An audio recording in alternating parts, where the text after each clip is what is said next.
Welcome student to the third session of the control, one of the important functions of management.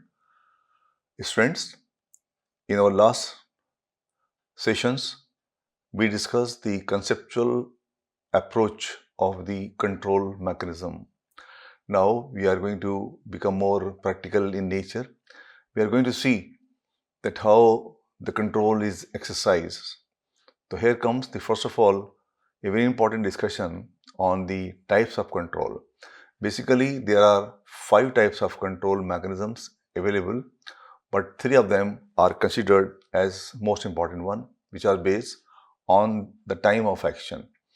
The types of control on the basis of time of action consists of 3 categories, where we can take these on the basis of input, on the basis of processes, and on the basis of output.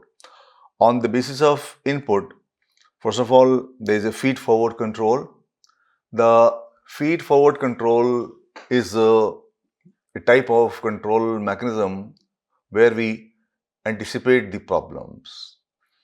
On the basis of processes, we have concurrent control. Concurrent control corrects problems as they happen. Lastly, output. On the basis of output, there is a feedback control system. This feedback control system corrects problems after they occur. Here now, we have a look at all these types of control one by one, and after that, we will throw some light on 2 more types of control which are in practice in different organizations based on their requirements. Let us first of all look at the feed forward. What is feed forward? First of all, let us see. Feed forward is basically one of the important types of control mechanism. We can say that proactivity can be defined as the monitoring of the problems in a way that they provides their timely prevention rather than after the effect reaction. In management, this kind of activity, this kind of process is known as feed-forward control. This feed-forward control addresses what we can do ahead of time to help our plan succeed. The essence of feed-forward control is to see the problems coming in the time to do something about them. For example, feed-forward controls include preventive maintenance on machinery and equipment and due diligence on investments. Here, we find one thing that employed this feed-forward method is employed before a work activity begins, and the feed-forward ensures that the objectives of organization are clear and proper directions are established, and also the right resources are available. The feed-forward control system focuses on the quality of resources available in the organization. Followed by feed-forward control type, next one is the concurrent. This concurrent is also one of the significant types of control mechanism used in the organizations. The process of monitoring and adjusting ongoing activities and processes is known as concurrent control. Such control is not necessarily proactive, but it can prevent problems from becoming worse, because this is the process of monitoring and adjusting ongoing activities and the processes is known as concurrent control. For this reason, we often describe concurrent control as real-time control. We describe it real-time control because it deals with the present. To make you understand the concurrent method of control, an example may be given here. So an example of concurrent control might be adjusting the water temperature of the water while taking a shower. It all depends upon us. So this kind of process where we can prevent problems from becoming worse. Like in this case, while taking shower, we adjust the water temperature. Imagine a situation where we have not adjusted water temperature and the temperature of water is of boiling level. There are chances that we will suffer, we will be burnt. Chances if the temperature is maintained is very low and water level is very cold, then the chances are that we will suffer from the cold also. This example of the extremely hot water and extremely cold water is an indicator by means of which, because the control here lies in our hands. We can see that the problems can be minimized at the early stage. We can take the water which is required by us, and same kind of policy is practiced in the companies where the monitoring and adjusting of the ongoing activities and processes is done in a significant way. The concurrent type of control focuses on what happens during the work process. It monitors ongoing operations to make sure that they are being done according to the plan.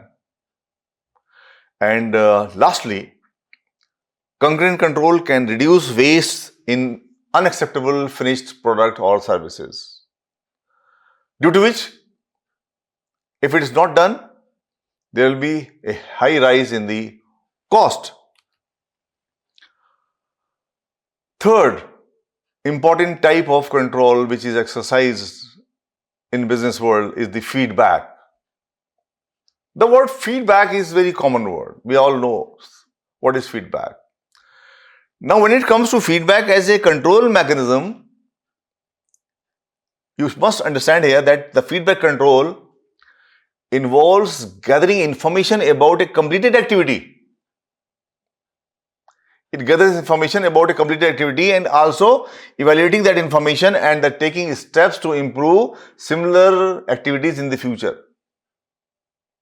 This is the least productive controls, and this kind of method is generally a basis for reactions.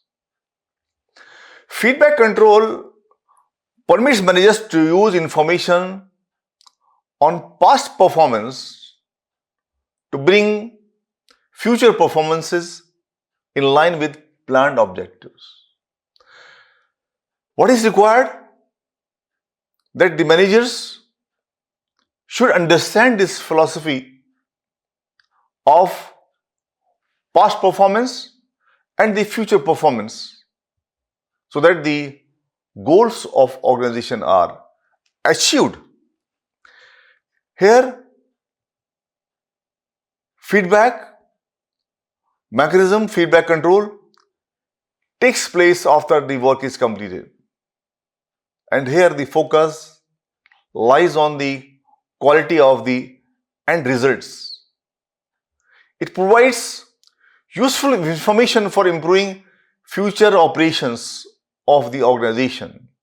And after discussing these three important types of control, I want to throw some light on two more methods, two more types of control which are used by the organizations.